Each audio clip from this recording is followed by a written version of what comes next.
πολύ μεγάλη χαρά που θα το παίξω. Ο Θεία Σού μας αποτελείται από κατεξοχήν πρωταγωνιστές του ΓΟΕ, που με πολύ μεγάλη χαρά και με μεγάλο ταλέντο συμμετέχουν σε αυτή την παράσταση και ελπίζω να την απολαύσετε το κοινό της Θεσσαλονίκης και όχι μόνο.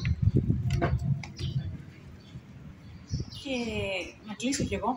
Η Media του Post, λοιπόν, είναι μια υπέροχη, μια εκρηκτική κωμωδία για τα κακώς κείμενα της ελληνικής κοινωνίας. Όπως είπε, η Ρο γράφτηκε το 1993 και μας αφορά περισσότερο από ποτέ, είναι πιο επίκαιρη από ποτέ. Η δεξιοτεχνία του Post μαζί με μεγάλες ποσότητες και φιού και τρέλας θα μας οδηγήσουν εδώ 3 και 4 Ιουλίου, εδώ στο Θέατρο Κήπου. Ευχαριστούμε τον Δήμαρχο, την Αντιδημαρχία Πολιτισμού, το φεστιβάλ. Είναι μεγάλη μας τιμή και χαρά που κάνουμε την πρεμιέρα εδώ στο Θέατρο Κήπου, σε αυτόν τον πυρήνα τέχνης, στην καρδιά της πόλης. Σας περιμένουμε.